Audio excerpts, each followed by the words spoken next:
All right, how we doing?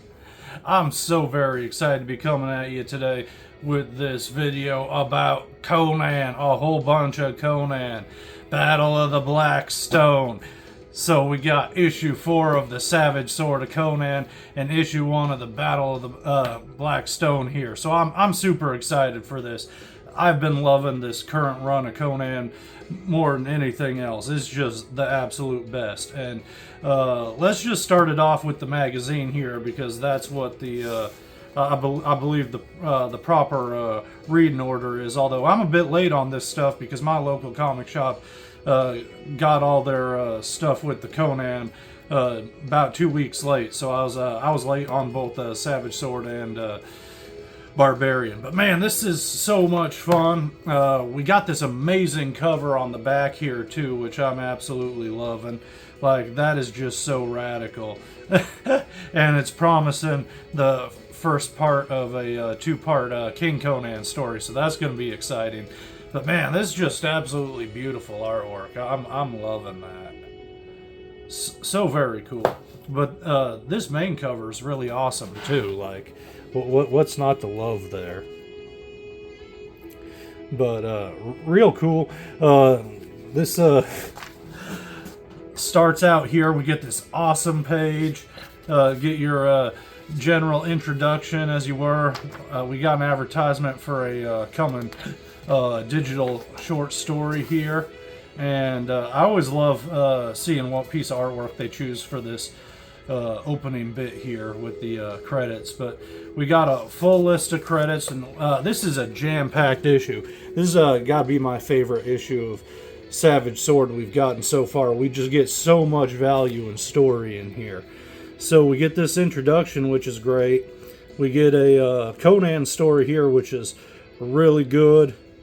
I absolutely love this Solomon Kane story. Like, man, this is so good. I really enjoyed the backups that we had in the previous issues, but this one story here, it just getting to be its own complete thing, even though it was short. It just felt more complete and better pacing. So I am very excited to see more from this fella here.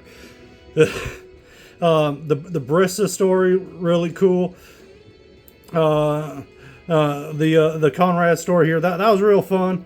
I love this whole thing. The Dark Agnes one, I really liked the very cartoony manga style artwork, but when I posted about it on my collected editions forum I go to, some of the old timer posters who are who have a good 20 to 40 decades on me were really turned off by the manga artwork. So I find that really funny. I guess it's just a generational thing whether you can dig it or not, but I thought it kicked ass, and I would love to see more of that. The El Borak was good too. Like, the whole thing was good. I would read an ongoing by any of these creators about any of these various ones. Like, it'd be fun. So I hope some of these get ongoings themselves or permanent features within the magazine, because these were all just so kick-ass. This was such a good issue, and everyone involved in it was good. Like, artwork and writing, fantastic. And I'm loving this map. So great. I always enjoy having these maps in the books, and my biggest complaint about the first issue was the map was practically unreadable with how it was printed. But this is so legible. I can read everything perfectly, even without my glasses on. Maybe I gotta lean a little bit forward to the page to read this text right here, but but very, very beautiful. I love all the artwork surrounding the border there. Very cool. So we get we get our essay here. Well, not essay, introduction, I guess you could say. Jim Zub talking about this whole event and everything going on. We get this really cool pinup that I dig. Nick Markinkovich. I ain't even gonna say that right. Really cool pinup though there. So we get this little blurb here, kind of summarizing the event and what's going on previous and what's going on henceforth. Here we got Conan going through a thing.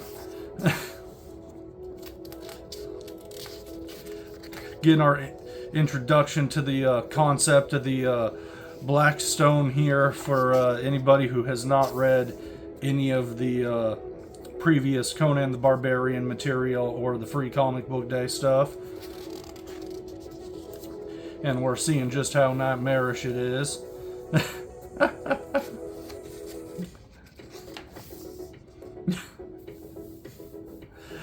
I tell you what, I had a whole lot of fun with this issue here. Just so much good stuff. And again, my number one thing when I get into a comic is I want to be entertained. So no matter what the length is, and we'll find throughout each one of these short comic stories in here. And before I continue on, let me just totally gush about this beautiful pinup right here. That is just so freaking awesome. Like, man, that is cool. Absolutely gorgeous. Shoot, what was I talking about?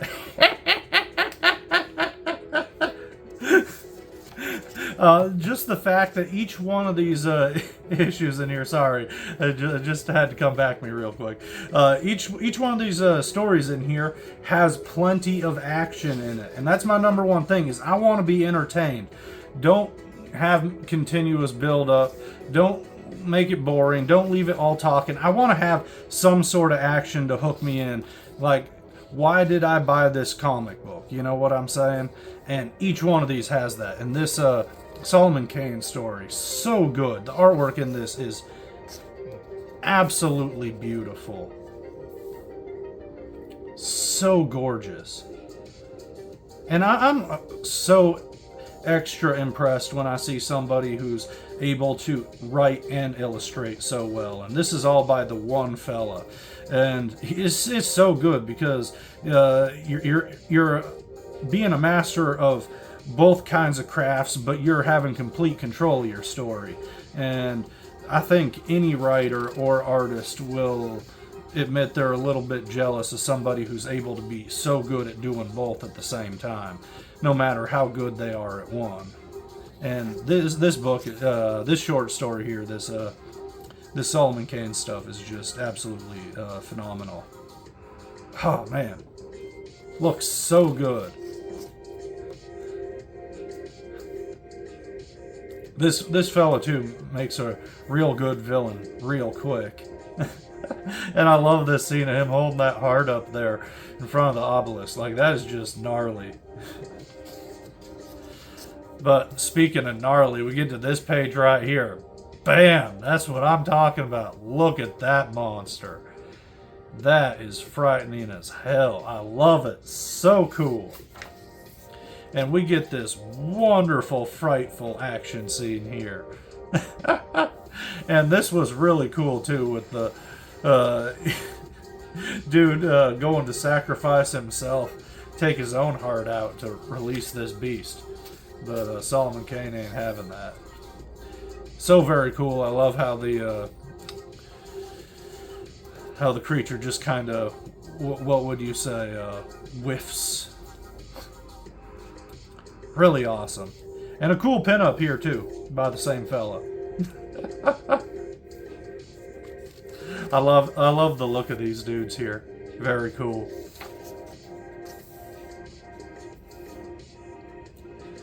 And I like this story a lot. This Brissa story. She's a fun character we've gotten into in the Conan the Barbarian stories. I like her a lot.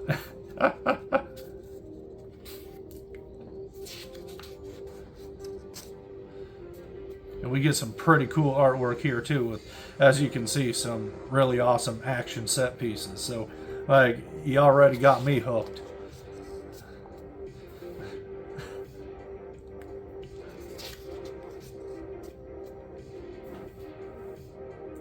So that one was pretty fun. I like this pinup a lot, by the same fellow who did the artwork there. And this story was so much fun. I enjoyed this Conrad and Kerwan's story quite a bit. It was very fun. And I noticed too, because when I dove into this book, I wasn't really paying attention to the credits so much. I was just kind of reading it, you know. I'm just absorbing the thing. And then as I went over it again and I'm looking at everything, I'm seeing that the guy who wrote this here is the fellow who's been writing all the fantastic essays in all these books. So very cool. I like that quite a bit. And good job, man. Like to see some more actual comic book writing with the characters that you know so thoroughly well. But this story was really fun. These guys are a bit of fresh air compared to the regular cast of characters we're dealing with in these sorts of stories. Just them not being your sword and sandal barbarian roughing it sort of fellas that we usually find in these books. But I liked it quite a bit, and I would be totally down to see more of that in these stories. I enjoy the investigation adventure sort of stuff. Very cool. And they get up into some rough trouble here.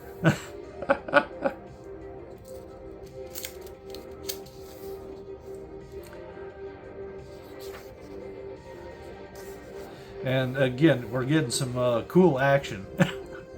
So you're not left wanting. You read the thing, and you get a cool bit of intrigue, and this book does a good job introducing everybody into all the different characters and the stories and concepts too. It doesn't just expect the reader to have read every single thing that Titan and Heroic Signature have published for their own Conan stuff with the continuity they've been building up to with this story, nor does it expect you to have read source material and know these characters. It does a good job introducing you to all the different characters and the concepts just completely blind. So I always appreciate that, because I remember hearing back in the day, you'd find a lot of repetition in the comics because they assumed every single comic book was going to be somebody's first comic. And I think that's a really good thing to go by. You should want to build upon everything, but you should also want your material to stand on its own footing. So I really like that about this book, because it blended both of those together perfectly.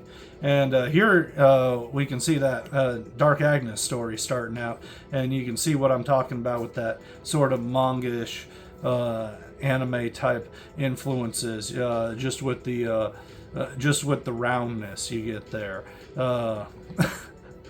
I don't mind that, because I watch a lot of anime and I read a decent amount of manga on top of all the comic books I read too.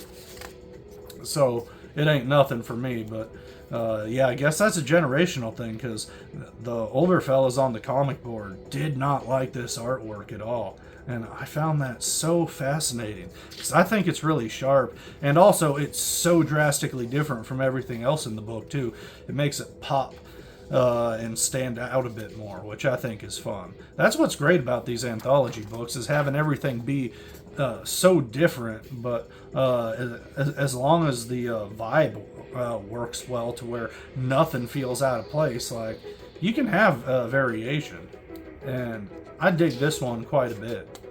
I think this would be really fun. I'd love to see more from this creative team that did this short story. But I say that about everybody who worked on these various stories in here, because they're all so good. Like, I would seriously read an ongoing with any of them. It's awesome. And that's a fun pinup page too. But I do gotta say, I gotta say, this one right here, man, just totally my speed of, like, I love this dude. And this was very well written. The artwork was good. I do like the juxtaposition between the tonal shift between not only the writing but the artwork on these two various things. But it's so good together, because, like, it's like chocolate and vanilla ice cream. They're different, but they're the same, and they're so good. Especially when you got them together in the same bowl. But yeah, this story was a whole lot of fun, and we get some great action in this. I love this artwork. The writing was like, bam, we're going. It's just really good pacing.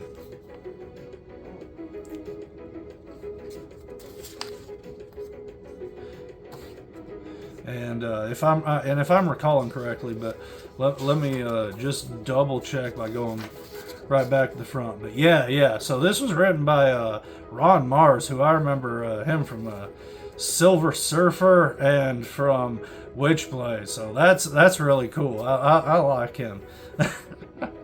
That's radical. And man, this pinup's good too. This whole issue was awesome, and it ends with this really fun bit here with the various characters all just in kind of a lineup there. I like that quite a bit. I'm a little bit sad that my magazine got a little bit dinged there on the bottom, but that's how it came. In the back, we just get an ad for like the official Conan.com store and more of the Black Stone stuff for the upcoming event. And that's what I got right here. And we're just going to hop from one to the other. Hell yeah. Man, I tell you what, I'm having so much fun. And you flip on the back here. I was a little disappointed because it's just the same image that we've seen on some promotional material and on the main cover here. I was hoping we'd have some unique artwork on the back, but that's cool that they actually have a checklist on here. That's pretty neat, I think. I know I always liked that when I was a kid, and there would be the fold-out covers, and on the inside it would have the summary of what happened in the last 3 to 5 issues. And I love that because I could never afford to buy books consecutively. And if you're following Spider-Man in the 90s, like, that's just a nightmare. But yeah, so we get this really cool cover though that we were talking about, and I do like that.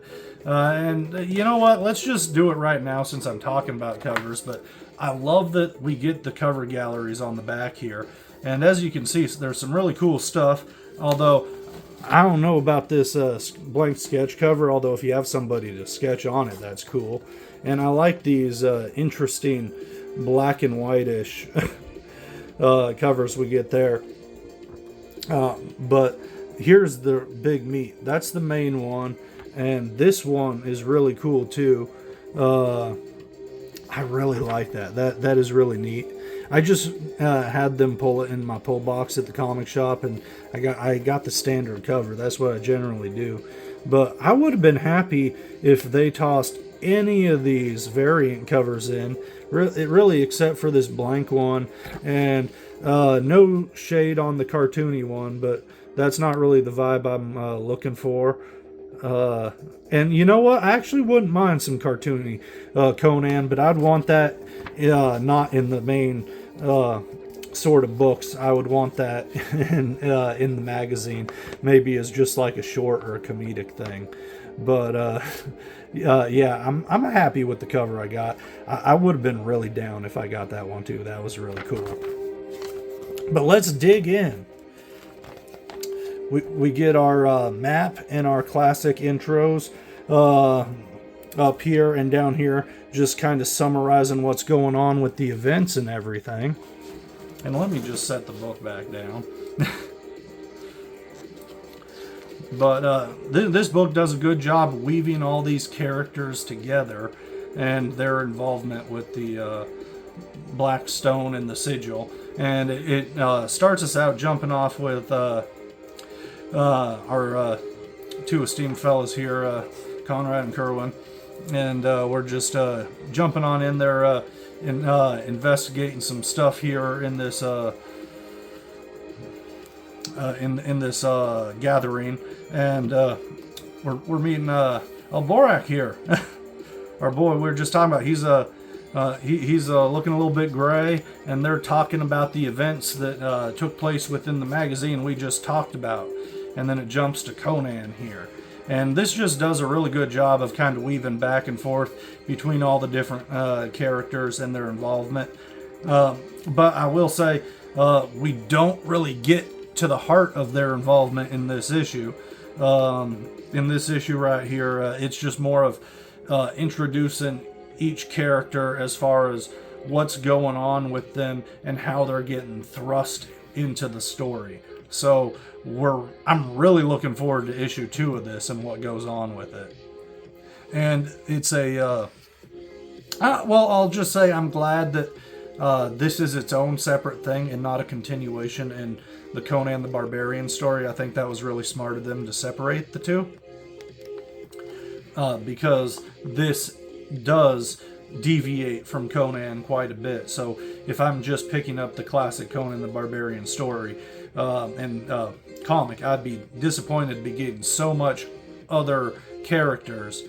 And we've just been focusing so much on this story with the past few arcs that this current one, talking about the Frost Giant daughter and all that, I think that's it's very refreshing.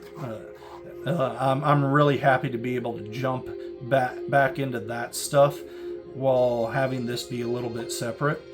But man, I'm really loving it, and it's really cool. I really want to see what happens. And as you can see me flipping through this thing, phenomenal artwork. Like, holy mackerel, like so great. And did I even talk about who's working on this? I've just been jabbering and jabbering on.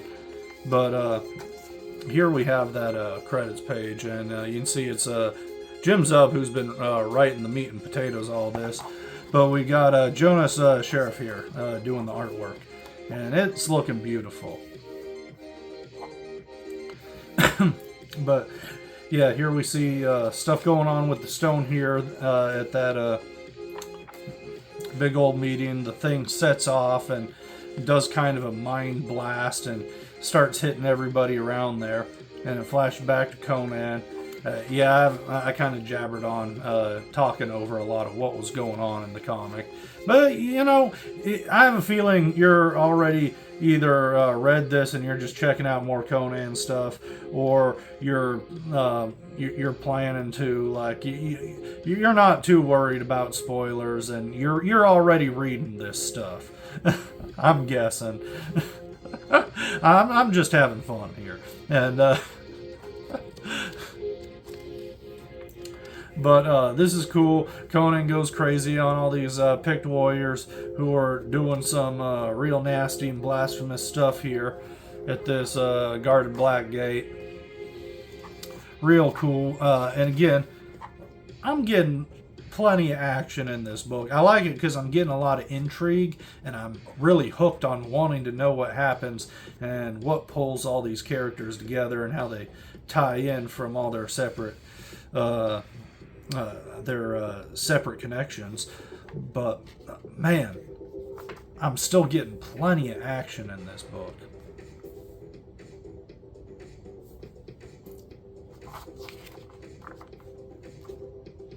So we get a really awesome cliffhanger, and I like this too. We got an ad in the back. They're reprinting all the Conan the Barbarian and Savage Sword omnibuses. So that's real neat. I collected all the Conan the Barbarian omnibuses as they're being released by Marvel, because honestly I didn't think they would reprint them. I thought they'd lose the license, which they did. But that's awesome that it's being reprinted by Titan and Heroic. So that's real cool. I didn't pick up the Savage Sword ones because they're not magazine sized, and I just hate the idea of shrinking them. And I have such a good time just going through long bins and finding old magazines to read and pick up. And I love the bigger dimensions, so I didn't jump in on it. I figured they'd release them in oversized, and so I'm surprised that Titan's not releasing the Savage Sword in oversized. I hope if they release these collected editions or a collected edition of their current magazine stuff. They release it in oversized hardcover. Like, I would not rebuy it if they released it as a trade paperback collecting everything, but it's trade paperback size. Like, you release that in oversized hardcover or not at all. But I'm glad they're doing that. We get a great essay on the back here by our dude, and it's real good. It's all about Alborek, and just kind of telling you about him, the history of Robert E. Howard writing him. I guess he's his earliest creation, and he was writing about this guy when he was 10 years old, so that's real fun. I like that. We get this awesome preview for the upcoming cover, or the cover for the upcoming issue. We get advertisements for the trade paperbacks, all about the collecting the Conan the Barbarian stories in their various story arcs. So yes, 4, 8, 12 issues there. Very cool. And again, all those covers. Nice. I had a blast. All that Conan.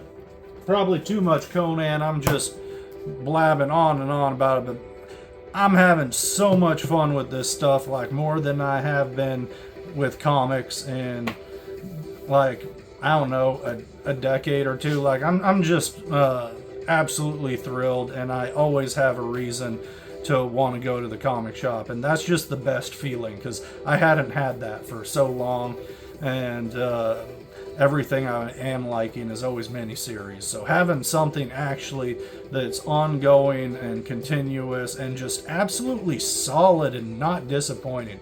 Like, thank you so much and keep it up.